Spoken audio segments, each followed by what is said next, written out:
The family I was supposed to protect died on a Tuesday, and by Wednesday, I was selling their silverware to a man who paid in shotgun shells. I need to be honest about that because everything I did after, the mansion, the room, the lie, the kid, sits on the foundation of that particular betrayal. And if I build this story on anything other than the truth of who I was when it started, the whole thing collapses. My name is Cole Brandt. For 6 years, I ran private security for a wealth management firm in Greenwich, Connecticut. Not the kind that manages portfolios, but the kind that manages the physical safety of people whose portfolios make them targets. Executive protection, residential monitoring, threat assessment for families whose net worth required them to live inside architectures of suspicion. I was good at it.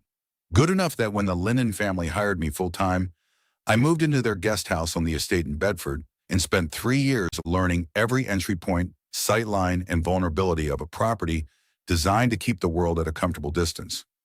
When the outbreak reached Westchester County, I executed the lockdown protocol I designed myself, sealed the gates, armed the perimeter sensors, activated the backup generator, stocked the main house from the emergency provisions I'd inventoried quarterly. The Lindens, David, Margaret, their 2 teenage daughters, followed my instructions with the calm compliance of people who had always trusted that competence could be purchased. I was the competence. They had purchased me. The perimeter held for 11 days. On the 12th night, a horde came through the tree line on the north side of the property. Not the handful of wanderers I'd been managing with the suppressed rifle from the guest house roof, but a mass, 40 or 50, drawn by something I never identified. Maybe the generator noise, maybe the lights, maybe nothing. Maybe the infected follow landscape contours the way water does, and the Linden estate sat in a natural drainage of human traffic between the reservoir and the parkway. They breached the north fence, the sensors triggered, the lights came on, and the lights drew more of them, which was my design flaw. The perimeter lighting I'd installed to deter human intruders became a beacon for things that moved towards stimulus rather than away from it. I got the family into the safe room on the 2nd floor, the one I'd reinforced with steel plate and a coated lock. I told them to stay inside. I went to the north fence with the rifle to thin the breach. I failed. Not tactically. I dropped 9 of them in the first 90 seconds, clean and efficient, the way I'd trained. But the numbers exceeded the math. They came through the breach faster than I could cycle rounds, and when the second wave hit the east fence, triggered by the sound of the rifle, I understood that the property was lost, and the only variable left was how many people I could extract. I ran to the main house, up the stairs. The safe room door was open. I don't know how. The code was 6 digits, the lock was rated, the door was steel. But it was open, and inside it, the room was empty of living people and full of evidence that it had not been empty for long. I will not describe what I found. I will say that the Lindens had been a family of 4 at dinner, and were not a family at all by the time I reached the 2nd floor, and that I stood in the doorway of the room I had designed to keep them alive and understood that my design had killed them. Not the infected. My design. The perimeter lights that drew the horde. The safe room that became a trap when something got through the door I'd certified as impenetrable. My architecture of protection had become the mechanism of their destruction, and I was alive because I'd been outside it. I left the estate that night carrying the rifle, a pack of provisions, and the knowledge that I was a man whose professional identity, the protector, the architect of safety, had been not merely insufficient, but causal. I didn't protect the Lindens. I organized the conditions of their death. The silverware I sold on Wednesday was just the first honest thing I'd done since. The next 9 days were a controlled descent through the lower counties of the Hudson Valley. I moved south because south was toward the city, and the city, counterintuitively, was where the military presence had concentrated in the first weeks. The calculus was simple. The Army had established a perimeter around the bridges and tunnels, and behind that perimeter there might still be functioning infrastructure, supply chains, medical support. Everyone else was moving north toward the rural counties, toward the fantasy of isolation. I went the other direction because I understood, from 6 years of protecting wealthy people, that isolation is a luxury that requires infrastructure to maintain. A rural property without resupply is a coffin with acreage. I met Jolene Pace on Route 9, south of Peekskill, sitting on the hood of a dead Subaru with a road atlas open on her knees and a tire iron across her lap. She was maybe 50, heavy-set, with reading glasses hanging on a chain around her neck, and the particular composure of someone who had already processed the worst and was now operating in the administrative aftermath. "You're going the wrong way," she said. "Everyone's going the wrong way. I'm just going a different wrong way. Military's gone. The perimeter collapsed 4 days ago. I was in Terrytown when it happened. They pulled south across the Tappan Zee and blew the span behind them. That stopped me. The bridge was gone. The perimeter was gone. South no longer meant what I'd calculated it to mean. Where are they now? Manhattan, if they're anywhere. They pulled everything onto the island and dropped the bridges. Logical if you're thinking about defensible positions. Cruel if you're standing on the wrong side of the river. You seem calm about it." "I'm a hospice nurse. I've been professionally calm about terrible things for 22 years. Doesn't mean I'm not terrified." She folded the atlas. "Where were you when it started?" "Bedford. Private security. The family I was protecting didn't make it."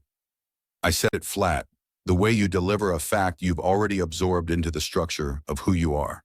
Jolene looked at me over her reading glasses with the diagnostic attention of someone who assesses pain for a living. "How long ago?" 9 days. "And you've been alone since?" "Yes." "That's enough of that," she said and slid off the hood. "I'm going to the Alderman estate. It's 3 miles east off 9D, big property on the river. I did home hospice there for the owner. Elliot Alderman. Last year. Cancer. He died in February before all this. The family's been fighting over the estate in probate. Nobody's living there. An empty mansion doesn't help us. An empty mansion with a 200-foot river frontage, a boathouse, and a backup generator system that Elliot Alderman spent $4 million installing because he was the kind of man who believed money could make death wait. That helps us. The man had a medical-grade air filtration system because he was immunocompromised during treatment. He had a water purification setup because he didn't trust municipal supply. He had provisions because his oncologist told him to prepare for extended home recovery periods. The property. I spent 8 months in that house watching a man die slowly in extraordinary comfort. I know where every switch is." She looked at the road behind me, north, where a distant shape was moving along the shoulder with the characteristic gait. Then a third, emerging from the tree line. "We should go now." I looked. 3 infected, maybe 400 meters north, not yet oriented toward us, but drifting south along the road, with the ambient current of movement that meant the area was active. Jolene was already walking east off the highway, toward a gap in the guardrail where a private road descended through hardwoods toward the river. I followed her. Not because I trusted her, or believed in the mansion, or had a plan, because she was walking with purpose, and I had spent 9 days walking without any. And purpose, even borrowed, was better than the alternative.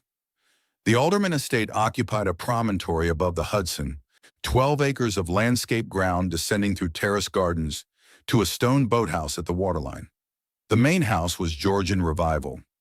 Brick, slate roof, symmetrical wings, the kind of architecture that announces its own permanence as a philosophical position. It looked untouched. The gate was locked, the hedges trimmed by their last professional cutting 2 months ago, now growing wild at the edges, the gravel drive untracked.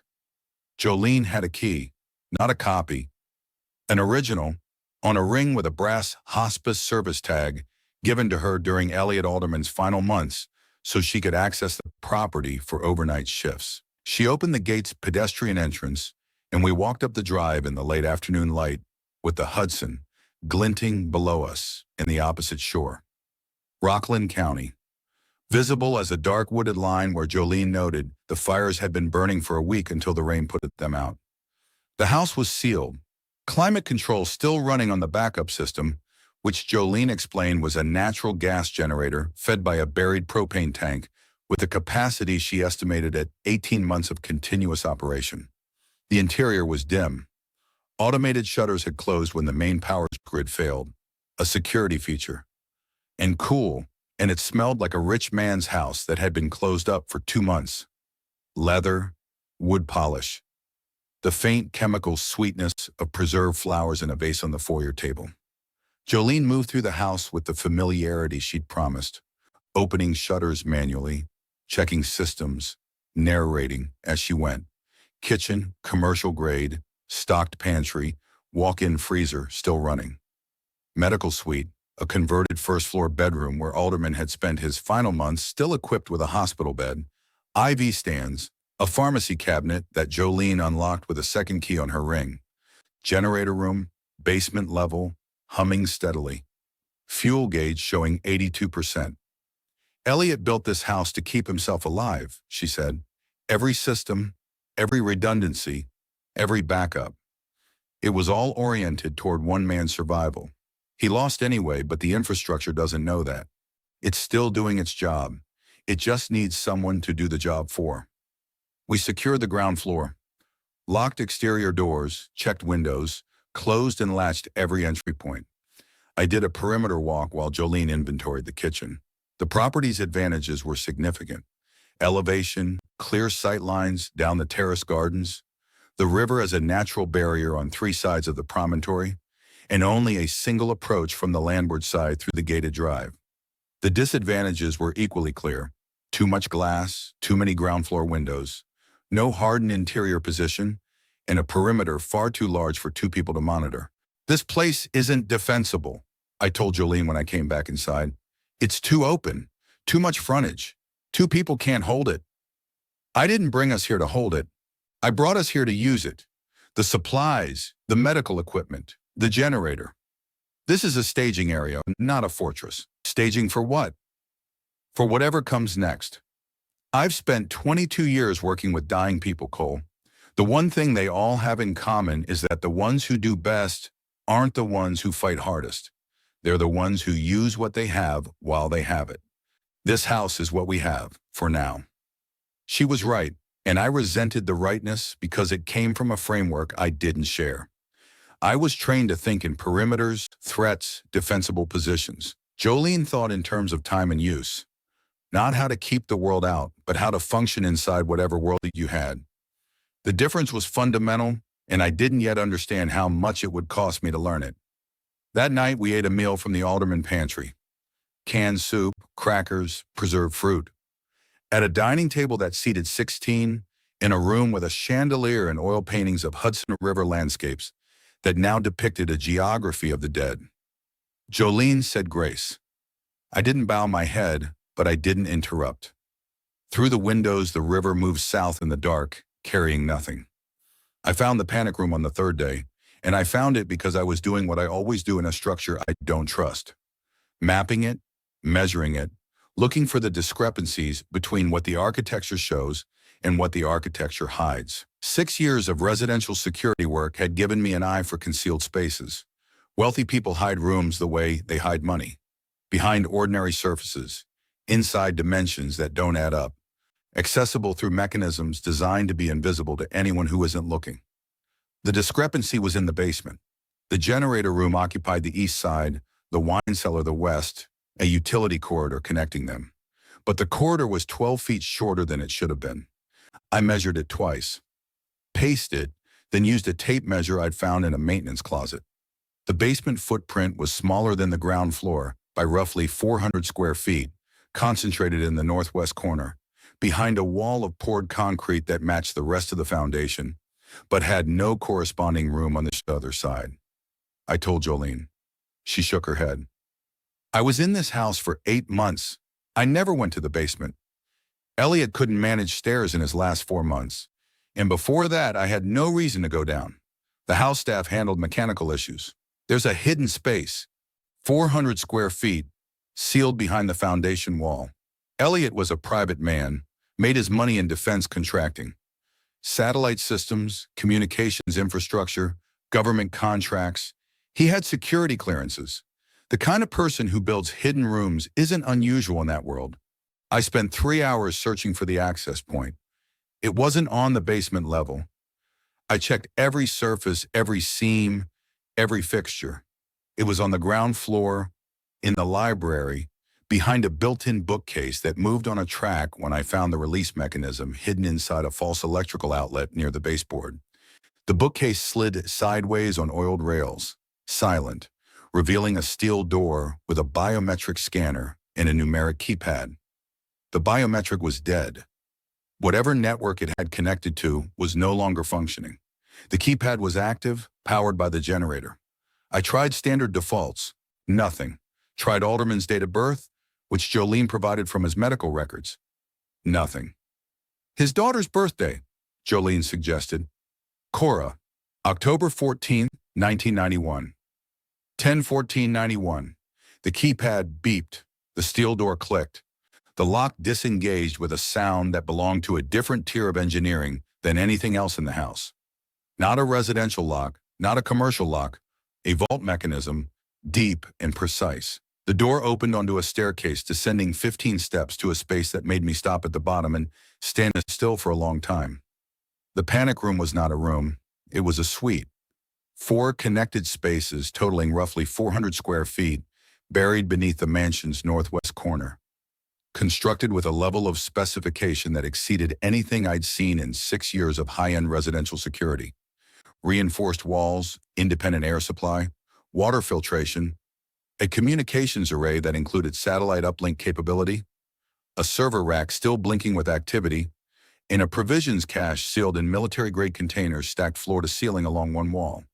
There was a bathroom with a shower, a sleeping area with 2 bunks, a sitting area with a desk, monitors, and a control interface that, when I touched the screen, came alive with camera feeds showing every angle of the property exterior. I watched the feeds cycle: driveway, clear; gardens, clear; boathouse, clear; river frontage, clear; landward perimeter; 3 infected standing motionless at the tree line beyond the gate, dormant, facing the property with the blank orientation of things that have stopped moving but haven't stopped attending. "They've been there since yesterday," Jolene said from behind me. She'd followed me down. "I saw them from the upstairs window. They haven't moved. They're just standing." 3 figures at a gate, patient as weather. The monitors also showed something else. A communications log on the server, timestamped, showing encrypted transmissions sent and received over the satellite uplink as recently as 6 days ago. Someone had been using this room.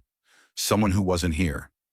The server held 12 weeks of communication logs, starting 3 days before the outbreak reached the East Coast and continuing through to 6 days before our arrival. The transmissions were encrypted, unreadable without credentials I didn't have, but the metadata was visible.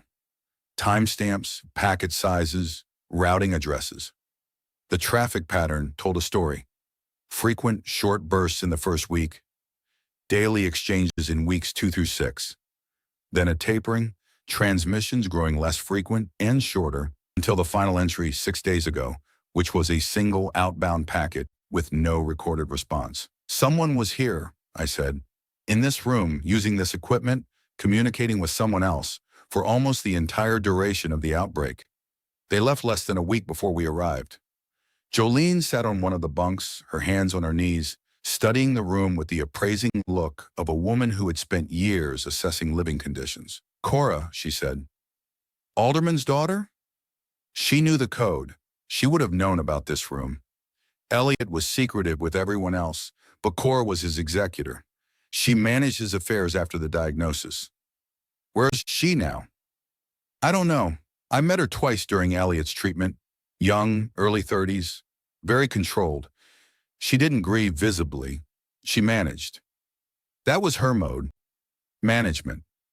The communications log suggested that Cora Alderman, or someone with access to this room and its systems, had ridden out the first 10 weeks of the outbreak in a 400-square-foot vault beneath her dead father's mansion, maintaining encrypted contact with an unknown party, and then left. Voluntarily, it seemed. The room was orderly, the provisions partially depleted, but neatly organized. The systems powered down in sequence rather than abandoned. I spent the rest of the day learning the control interface. The camera system covered the entire property and a quarter mile beyond the gate in every direction. Motion detection was active and configurable. The satellite uplink, when I tested it, connected to a commercial communications satellite that was still operational. Degraded, with intermittent availability but functional. The air supply was independent of the house system, drawing through a separate filtered intake buried in the garden terrace above. The water came from the same well as the house but through a dedicated line with its own purification. This room was a lifeboat inside a lifeboat. Alderman had built the mansion to sustain himself through illness. Then he'd built this room to sustain someone through something worse. Something he'd perhaps seen coming in the classified traffic that crossed his desk as a defense contractor with satellite-level clearances. The mansion was the public preparation, the room was the private one, and the difference between them was the difference between comfort and survival. "We should move down here," I said. Jolene looked at me. "Both of us? Into 400 square feet underground?" "It's defensible. Single entry point, steel door, independent systems. Everything the house isn't. The house has light, windows, space, a kitchen where I can cook actual meals, medical equipment I might need. This room has bunks and screens. You're thinking like a security consultant." "I am a security consultant. You're a person. People need more than bunkers, Cole." The argument was familiar. I'd had versions of it with every client who resisted my recommendations because the security measures interfered with the lifestyle the security was supposed to protect. But Jolene wasn't a client, and the edge in her voice wasn't the petulance of someone who didn't want to be inconvenienced.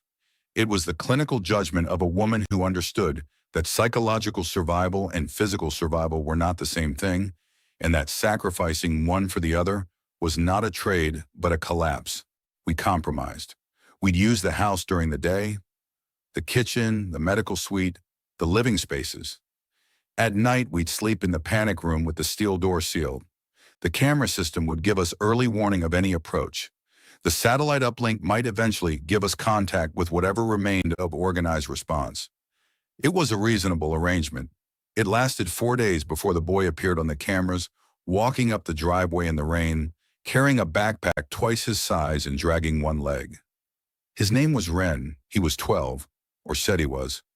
Small for 12, narrow-shouldered, with dark hair matted against his skull by the rain, and eyes that tracked everything in a room before his body committed to entering it. The backpack, when Jolene helped him out of it on the front porch, weighed 36 pounds. I know because I weighed it later. It contained 2 changes of clothing, a water bottle, a first aid kit with most of its contents used, a hunting knife in a leather sheath, a paperback copy of a fantasy novel with the cover torn off, 6 cans of tuna, and a child's drawing, crayon on printer paper, of a house with a family of stick figures standing in front of it. His left leg had a deep laceration on the shin, not a bite. The wound profile was wrong, too clean, consistent with a fall into something sharp rather than teeth. Jolene cleaned and dressed it in the medical suite while I watched the cameras. No one followed him up the driveway. The 3 infected at the tree line hadn't moved. The rain intensified, turning the gravel drive into a series of shallow streams. "Where did you come from?" Jolene asked him while she worked. "Garrison, across the river." "You crossed the river?" "Canoe. From the camp across. There's a camp at the state park." "Was a camp. People left." "Why did they leave?" "The dead came through. A lot of them. Following the train tracks along the river. People scattered. I went for the canoe because the dead don't swim." "That's true," Jolene said. "They don't. I saw this house from the water. The lights were on. Lights mean people." He said this with the flat pragmatism of a child who has replaced the interpretive framework of childhood with the binary logic of aftermath. Lights mean people mean possible safety. Possible safety is worth a wet canoe crossing and a 300-meter walk up a driveway with an injured leg. No emotional coloring, just the operational chain. I pulled Jolene into the hallway. "We can't not keep him. He's 12. He's a liability. He's injured. He's small. He can't contribute to security, and every person in this house increases our exposure. The provisions in the panic room are calculated for 1. Alderman's daughter ran them down for 10 weeks, and there's maybe 4 months left for a single person. The house pantry adds to that, but not indefinitely. Cole." Jolene took off her reading glasses and looked at me the way she looked at the room. Diagnostically, without sentiment. but with a clarity that sentiment would have obscured. You are describing a child as a resource calculation. I need you to hear yourself doing that. I'm describing reality. You're describing your version of reality, which is the version where every person is a vector of risk and every resource is a countdown. That version got the Lindens killed. She said it without cruelty. She said it the way she probably told families that their loved one's condition had changed. Directly, because indirection in the face of truth is its own form of harm. And she was right in a way that went through me like the blade of a saw. Not because I hadn't known it, but because hearing it spoken aloud by someone who had no stake in my self-image made it structural instead of private. I went back into the medical suite. Ren was sitting on the edge of the hospital bed, his bandaged leg dangling, eating a cracker Jolene had given him. He looked at me with those tracking eyes. "You don't want me here," he said. "I don't know you. You don't know her either. She's useful. I can be useful. I'm fast. I know how to be quiet. I got across the river alone." He wasn't pleading. He was presenting evidence the way a child who has learned that adults require justification for mercy assembles his case before the bench. It was the most precise thing I'd seen since the outbreak, and the saddest. "You can stay," I said, and felt something shift in the architecture of who I was going to be. Ren changed the geometry of the house, not physically. The rooms were the same, the systems unchanged. The panic room still waited beneath the library with its steel door and its blinking servers. What changed was the pattern of movement through the space. The way Jolene and I had organized our days around two adults performing survival tasks in parallel. A child introduced rhythms that survival logic doesn't account for. The need for normalcy, for structure that isn't just tactical, for conversation that doesn't reduce to threat assessment. Jolene adapted immediately. She was, I realized, built for this. Not the crisis specifically, but the act of maintaining a human environment inside conditions that work against humanity.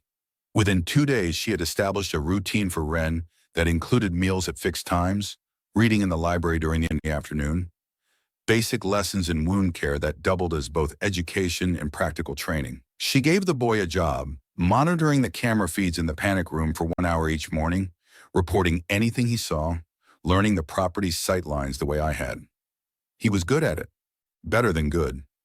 Ren had a visual acuity and a patience for observation that I would have envied in a trained operative. He sat in front of the monitors with his legs pulled up beneath him and watched the feeds cycle without fidgeting, without distraction, cataloging changes with a precision that bordered on compulsive. 6 at the tree line now, he reported on his 4th morning. 3 are the same ones, 3 are new. 2 came from the north, 1 from the road. The new ones are standing differently. Closer together, facing the same direction.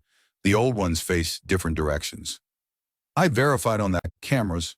He was right. The original 3 infected had maintained their scattered orientation, each facing a slightly different angle, uncoordinated, individually dormant. The 3 new arrivals stood in a loose cluster, oriented uniformly toward the house. The distinction was subtle enough that I might have missed it on a routine check. Ren had caught it in minutes. "What does it mean?" he asked. "I don't know." "You're supposed to know. You're the security person." "I know buildings. I know systems. I don't know them." "Nobody does, not fully." Ren accepted this without the disappointment I expected. He nodded and went back to watching, and I understood that his question hadn't been a child seeking reassurance, but an intelligence gatherer establishing the limits of a source's knowledge. The outbreak had made him something that children shouldn't be, and the thing it had made him was useful. And the fact that I recognized his usefulness before I recognized his damage was a piece of information about myself that I filed alongside Jolene's observation about the Lindens. That afternoon, I walked the perimeter for the first time since Ren's arrival. The 6 infected at the tree line remained stationary, but the property's eastern boundary, the side facing the garden terraces descending to the river, showed activity I hadn't seen before. Tracks in the soft ground of the lower terrace, footprints pressed into wet soil with the dragging heel strike pattern characteristic of the infected. They came from the riverbank, crossed the lower terrace, and stopped at the stone retaining wall of the 2nd level. Something had come up from the water. Jolene had said the dead don't swim. Ren had confirmed it, But the Hudson was tidal this far south, and at low tide the riverbank extended into mudflats that connected the property's waterline to the shoreline hundreds of meters in either direction. The river wasn't a barrier, it was a moat that drained twice a day, and when it drained, the approach from the east was open. I checked the camera archives on the panic room system. Timestamp 0340 the previous night. A single figure emerging from the mud at the waterline, ascending the terraced garden in the dark, reaching the retaining wall, standing there for 40 minutes, then descending back to the water before the tide returned. Patient, exploratory, like an animal learning the boundaries of a new territory. I didn't tell Jolene that evening. I didn't tell Ren. I sat at the control desk in the panic room after they'd gone to sleep and watched the archive footage 3 more times, measuring the figure's route, timing its pauses, studying the way it turned its head toward the house at the top of each terrace. It was mapping us. The number at the tree line reached 14 by the end of the first week. They accumulated the way sediment accumulates, slowly without visible agency, each new arrival appearing on the cameras during the night and standing in position by morning as though assigned a post. Ren tracked them with the diligence of a census taker, noting their positions, their orientations, their physical variations. He gave them identifiers based on appearance. Tall one, torn jacket, no shoes, red shirt. He kept a notebook, a leather journal he'd found in Alderman's library desk, and recorded his observations in neat, tight handwriting that didn't match his age. They're not random, he told me on day 8, holding the notebook open to a page covered in small diagrams. Look, the first 3 were spread out, facing different directions. Every one that came after faces the house. And they're getting closer to the gate. Not walking, shifting. They move a few feet when I'm not watching and then stop. I checked the archives. He was right. Frame-by-frame comparisons showed incremental position changes. A meter or 2 per night, each figure drifting closer to the property's landward gate. At the current rate, the nearest would reach the gate in 5 or 6 days. The eastern approach was worse. The nightly visitor from the mudflats had returned 3 times, each time climbing higher up the terraces before retreating with the tide. On the most recent visit, it had reached the 3rd terrace, 50 meters from the house, and it hadn't come alone. The archives showed 2 figures emerging from the mud, moving in parallel, ascending together. I was watching a siege develop in slow motion, and the siege was being conducted by things that shouldn't have been capable of conducting it. Jolene noticed the change in my behavior before I told her what was causing it. She found me in the panic room at 2 a.m., awake, reviewing footage, and she sat in the second chair and waited until I was ready to talk. The perimeter is collapsing, I said. Not breached. Compressed. They're closing in from 2 directions, land and river, and they're doing it gradually enough that any single day's change looks like nothing. But the trend is directional. How long? Days. Maybe a week. In the panic room? Holds. It's under 15 feet of earth and concrete. They can overrun the house and we survive down here. But we can't stay down here indefinitely. The air system draws from the surface. The water line runs through the basement. The generator needs fuel. If they occupy the house above us, we're sealed in with a finite clock. Jolene processed this with her customary composure, but I saw something move behind it. Not fear exactly, but the professional recognition of a decline she'd seen before in different form. She'd watched bodies fail by degrees. She knew what incremental loss looked like, and she knew that the point of intervention is always earlier than it feels. Options, she said. 3. 1, we leave now, before the compression closes. Take the boathouse, take the river south, try to reach Manhattan in the military. 2, we stay, fortify the house, try to hold the property. 3, we go underground, seal the panic room, and wait for the siege to lose interest. You know which one you'd choose? The room. I know, and I know why. And I'm telling you, it's the wrong choice for the same reason it was the wrong choice for the Lindens. You are designing a sealed space and calling it safety. And sealed spaces fail. She wasn't wrong, but she wasn't entirely right either, because the room was different from the Lindens' safe room. Better engineered, independently supplied, equipped with surveillance and communication.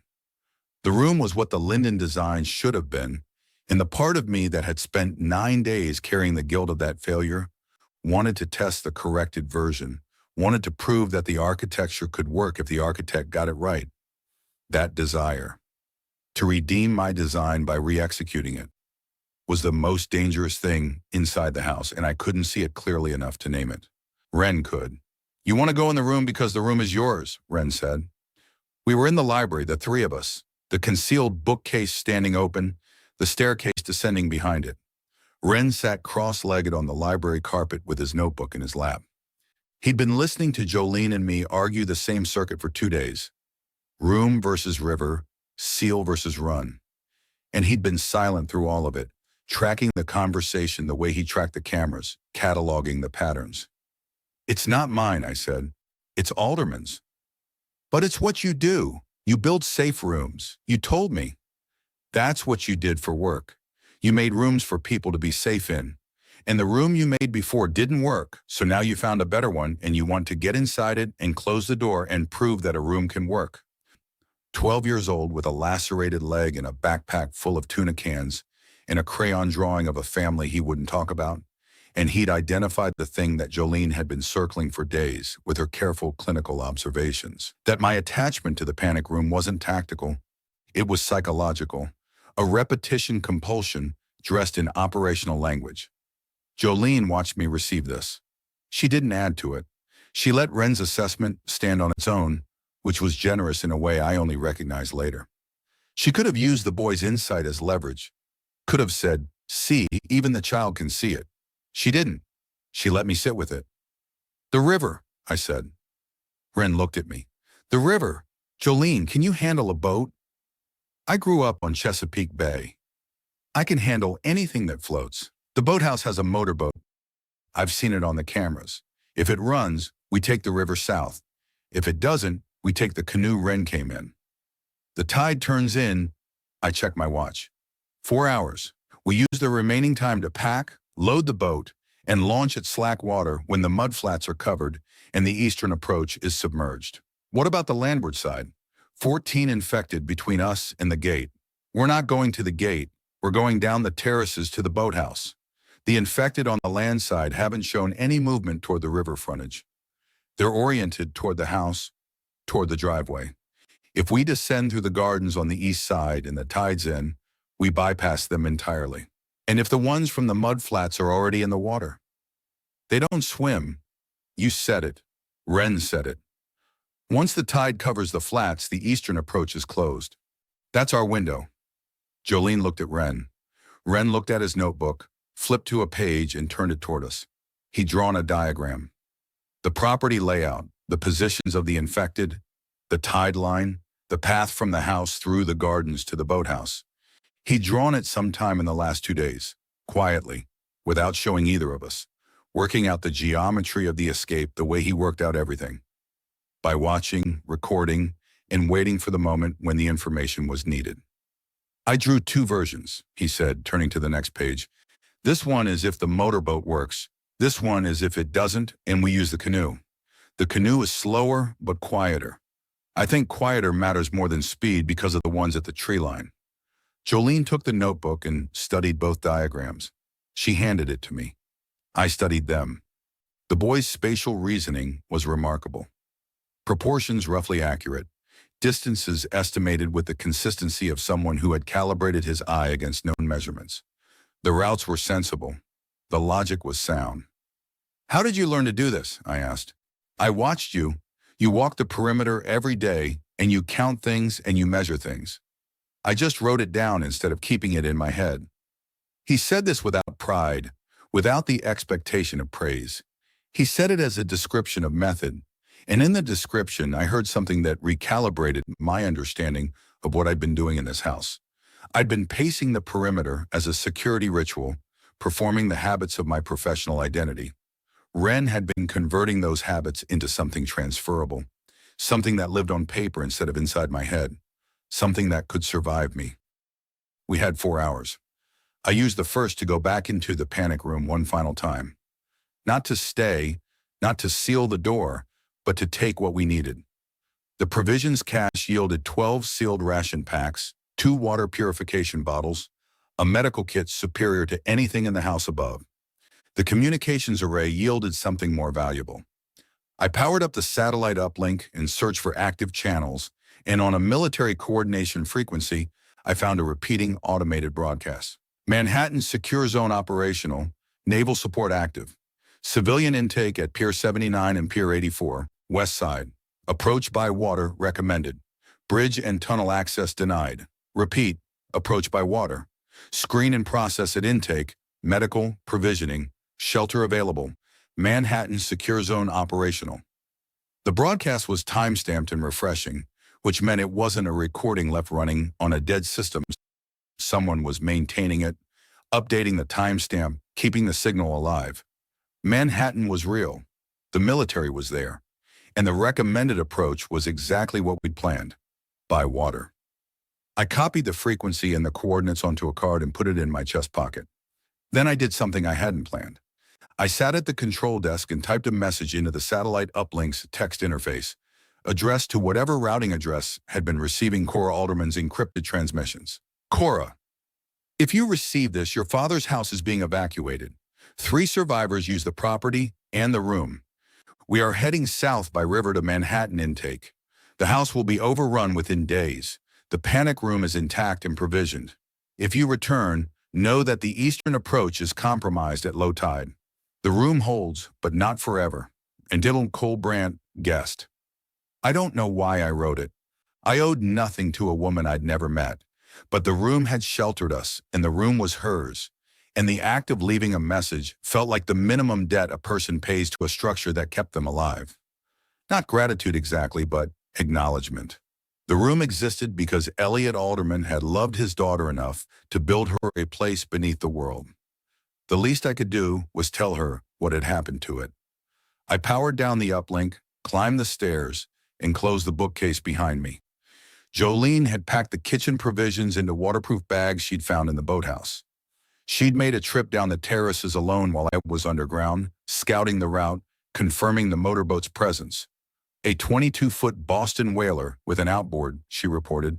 Fuel tank showed half full. Battery might be dead, but whalers had a pull-start backup. She'd also confirmed that Wren's canoe was still beached at the waterline, fiberglass intact. Tide's coming in, she said. Mudflats are half covered. Another hour and the eastern approach is fully submerged. We should move to the boathouse now and wait there for full water. Wren was already wearing his backpack, the 36-pound monument to a previous life that he'd carried across the river and up our driveway and now down through the gardens to the next thing. He had his notebook in his jacket pocket. He had the knife on his belt. He looked like what he was, a child going somewhere dangerous. And for the first time since I'd met him, his tracking eyes held something that wasn't assessment. It was fear, real and unmanaged, the kind that children shouldn't have to carry, but that the world now distributed without regard to age or readiness. Wren, stay between us. Jolene in front, me behind. If anything happens, you get in the canoe and you paddle. Don't wait for us. I'm not leaving without you. You are if I tell you to. You can tell me whatever you want. I'm not leaving. Jolene put her hand on the boy's shoulder. Nobody's leaving anybody. We're walking down a garden to a boat. That's all this? It wasn't all it was. Through the library windows, the 14 figures at the tree line stood in their patient arc, facing the house, waiting with the dedication of things that experience time differently than we do. But Jolene's lie was a kindness, and kindness, I was learning, is its own form of operational competence. We left the house through the east-facing conservatory door, and we didn't look back. The terrace gardens descended in 5 levels, each separated by a stone retaining wall roughly 4 feet high, connected by sets of stone stairs at the center and both ends. Alderman had landscaped them in the English style. Perennial borders, boxwood hedges, a rose garden on the 3rd level, a reflecting pool on the 4th.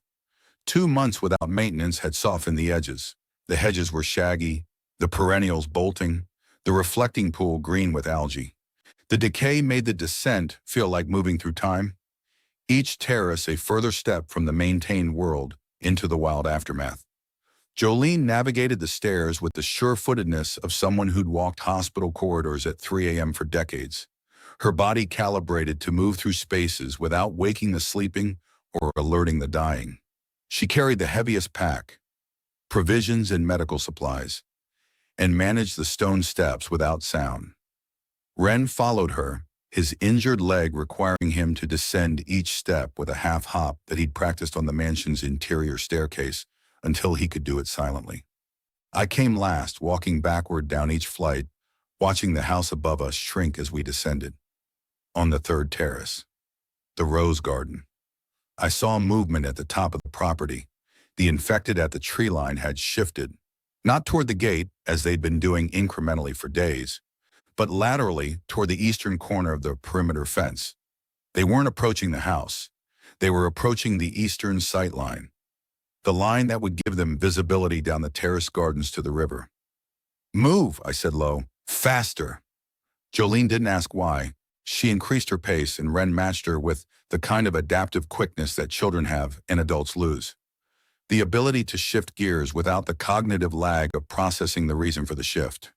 They cleared the third terrace and descended to the fourth while I watched the figures at the fence line. 11 of the 14 had reached the eastern corner. They stood pressed against the iron bars, oriented downhill, and even at 200 meters I could see the change in their posture. The dormant blankness replaced by something focused, directional, the way a dog's body changes when it catches a scent. They couldn't see us yet. The boxwood hedges on the second and third terraces blocked the sightline, but something had alerted them. Maybe the conservatory door, maybe movement visible through the glass, maybe a scent carried on the updraft from the river. Whatever the trigger, they were now attending to the eastern approach, and the window between their attention and their action was unknown and shrinking. We reached the boathouse at the base of the fifth terrace. Stone walls, slate roof, a wide doorway facing the river, the whaler resting on a hydraulic lift above the water. The tide had come in fully. The mudflats submerged, the river lapping at the boathouse's stone foundation, dark and moving with the muscular current of a tidal estuary. No figures at the waterline. The eastern approach was closed, as predicted, the water covering whatever path the nightly visitors had been using. Jolene went straight to the whaler. She checked the fuel line, primed the outboard, pulled the starter cord. It coughed. She adjusted the choke and pulled again. It caught, sputtered, died. Third pull. It caught and held, the engine settling into a rough idle that was the loudest sound on the river and might as well have been a dinner bell. "Ren, get in!" The boy scrambled over the gunwale and dropped into the cockpit.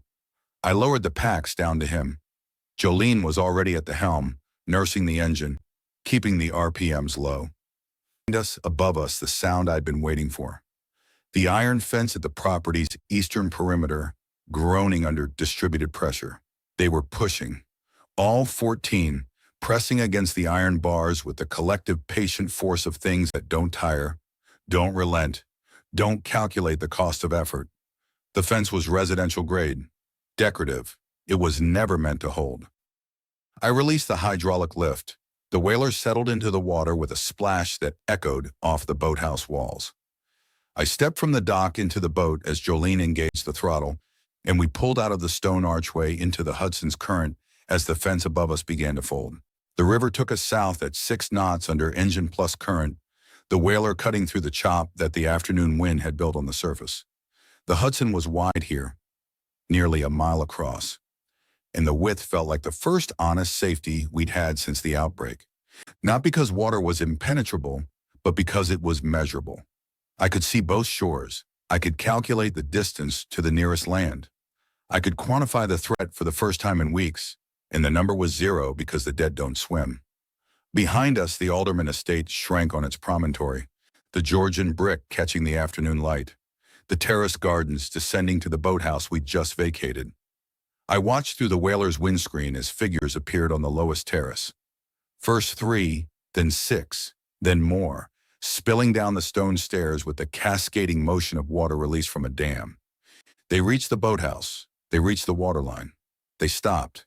The river licked at their feet, and they stood there, a row of silhouettes at the edge of the water, watching us go with whatever faculty the infected used to track stimulus beyond reach.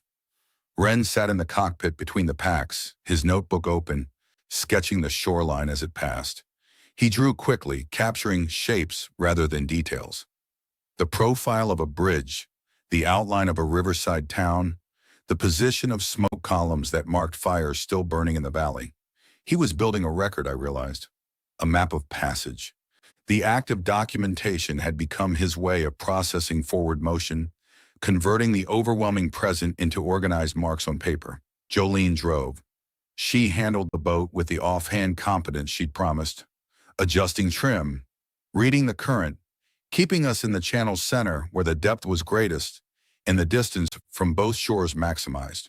She'd found a nautical chart in the boathouse and spread it on the console, referencing landmarks as we passed them. The Bear Mountain Bridge, Iona Island, Stony Point. Bear Mountain's intact, she said as we passed beneath it. Surprising. I'd have expected them to drop every crossing. The bridge stood empty above us. No vehicles, no barriers, no military presence. Just concrete and steel spanning the river with the mute functionalism of infrastructure that outlasts its users. On the eastern shore below it, a marina's boat sat at their moorings, rocking gently, unmanned. We passed Haverstraw Bay as the afternoon lengthened, until the river widened here, almost lake-like, and the wind picked up, pushing whitecaps against the whaler's hull. Jolene throttled up to maintain headway. The engine's sound was a constant announcement of our position to anything on either shore, and I scanned continuously.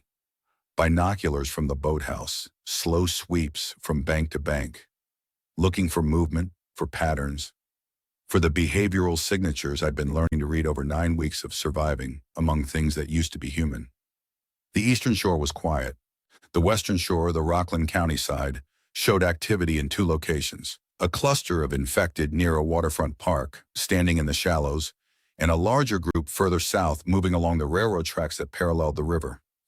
Neither group reacted to the boat. At this distance, we were noise without a visual anchor, a sound source they couldn't resolve. We'll reach the Tappan Zee. What's left of it? In about an hour, Jolene said. After that, it's 20 miles to Manhattan. We could anchor overnight and approach in the morning, or push through. The broadcast said intake is active. If Ren needs to rest, his leg needs cleaning, I need to check the dressing. I looked at the boy. He was still drawing, but his movements had slowed, the pencil dragging instead of snapping, and his left leg was extended in front of him at an angle that suggested the wound was stiffening. He needed care, the kind of care that a boat in motion on rough water couldn't provide. 1 hour, I said. We anchor in sheltered water. You treat him, we push on. Jolene nodded. She began scanning the shoreline for a cove. We anchored in the lee of a rocky point south of the ruined Tappan Zee Bridge, where the western shore curved inward and created a natural harbor shielded from the river's wind. The bridge's remains were visible to the north.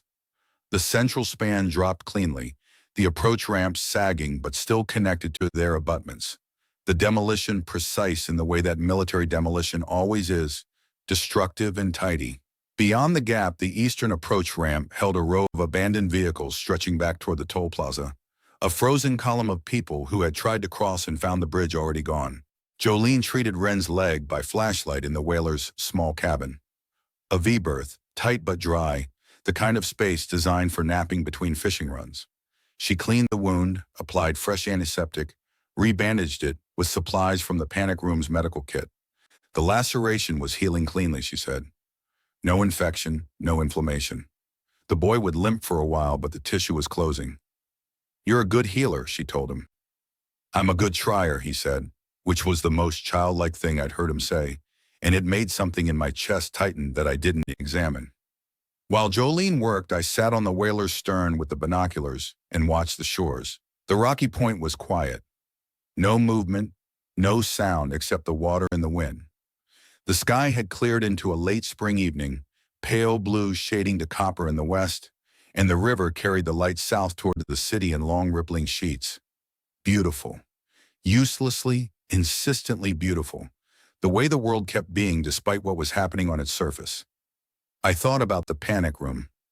Not with longing, with the forensic attention of a man reviewing a structural failure.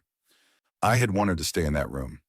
I had wanted to seal the door and monitor the screens and ride out the siege in 400 square feet of engineered safety, because the room represented the perfected version of the thing that had failed the Lindens. The design corrected, the flaws addressed, the architecture of protection finally adequate. And Ren, a 12-year-old with a notebook and a knife, had seen through the correction to the compulsion underneath. The room was never going to save us. Not because it was poorly designed. It was brilliantly designed, Alderman's millions well spent. But because the premise was the flaw. A sealed space preserves life by subtracting it from the world. You survive inside the room, but the survival is a subtraction, a removal, a negation of every connection and exposure and risk that constitutes being alive rather than merely not dead.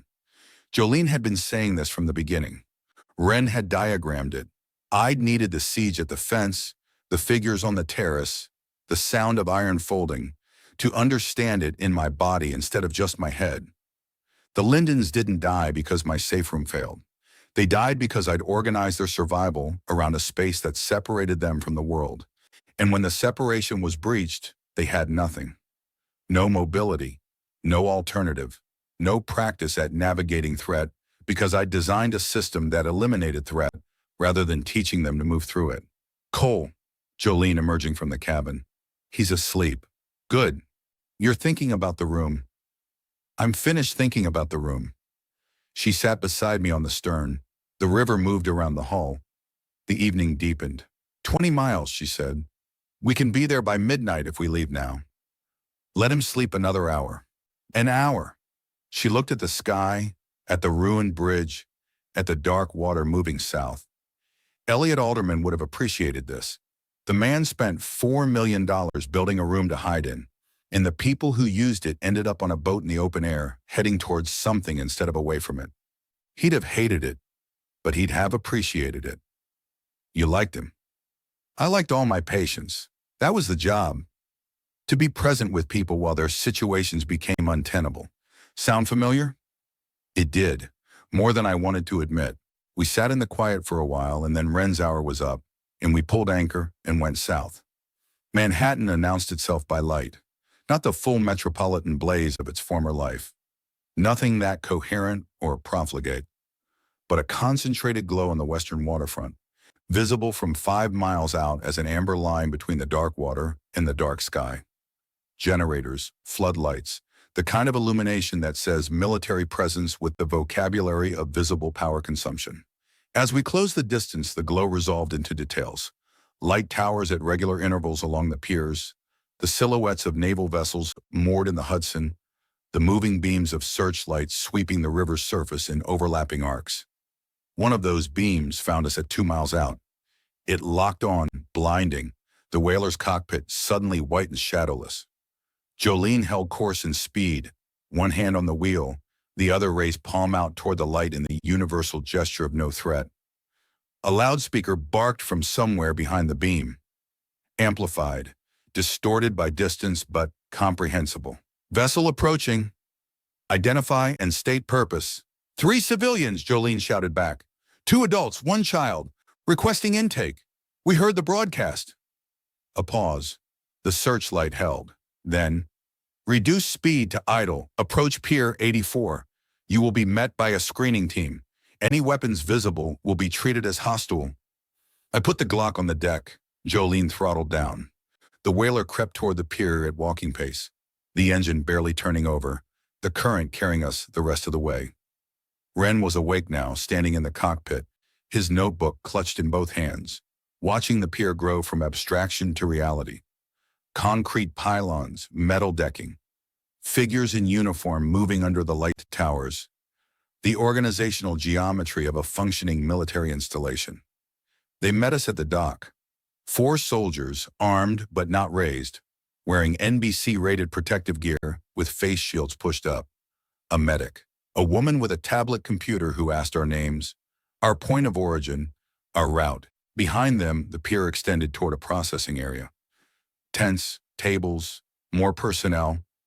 A queue of people who had arrived before us sitting in rows on folding chairs, wrapped in thermal blankets, being assessed. The screening was thorough. Physical examination, individual, private. A curtained area where a medic checked every inch of exposed skin for bite marks, scratches, any wound that might indicate contact. Cognitive assessment. Questions designed to identify early neurological symptoms. Temperature check. Pupil response. Blood draw, which was new, suggesting they'd developed a diagnostic I hadn't heard about. Ren went first. Jolene went with him, and I heard her voice through the curtain, steady, explaining the boy's leg wound. Its origin, its treatment. The medic accepted her account. Jolene went next. Then me. Clear, the medic said, marking something on a form. Welcome to Manhattan. They gave us thermal blankets. They gave us water in sealed bottles. They directed us to a holding area where new arrivals waited for bunk assignment, and a woman in civilian clothes with a Red Cross armband brought us sandwiches. White bread, processed turkey, American cheese. That tasted like the memory of a world where sandwiches were ordinary and available and didn't make your eyes sting. Ren sat between Jolene and me on a bench, eating his sandwich with the controlled deliberation of someone who has learned not to trust abundance. He finished, wiped his hands on his pants, and opened his notebook to a fresh page. He began drawing the pier, the light towers, the naval vessels, the queue of survivors, the soldiers at the screening point. He drew Jolene sitting beside him. He drew me on his other side. 3 figures on a bench, rendered in pencil, inked into the record of his passage. "What's that?" Jolene asked, looking over his shoulder. "Us," Ren said. "Arriving." Jolene put her arm around him. He didn't flinch, didn't pull away. He leaned into her, slightly, the way a child leans into solidity, and kept drawing. I sat on a bench on a pier in Manhattan and watched a 12-year-old document our survival in a notebook from a dead billionaire's library. And I understood for the first time since the Lindens that my job had never been to build rooms. It had been to keep the people in them oriented toward a door. Epilogue, 200 words. They assigned us bunks in a converted exhibition hall on the west side. Cots in rows, hundreds of survivors organized by arrival date, the institutional hum of generators and ventilation filling the vast space the way it had filled Alderman's panic room. Mechanically and without warmth, but with the steady insistence of systems designed to keep air moving through spaces where people need to breathe. Jolene volunteered for the medical corps within an hour. They needed nurses. She needed function. The match was immediate, and by morning she was working triage at the intake pier, greeting new arrivals from the water with the same composed assessment she'd brought to every dying patient and every living crisis I'd watched her navigate. Ren kept his notebook. He drew the exhibition hall, the cots, the faces.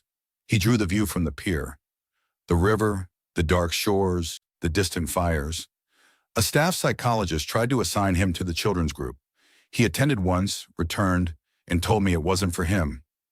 "I'm not the same kind of kid," he said. He wasn't. Neither was I the same kind of man. The room under the mansion sits empty now, its steel door closed, its cameras watching an abandoned garden. A lifeboat nobody needs because the people it sheltered learned to swim.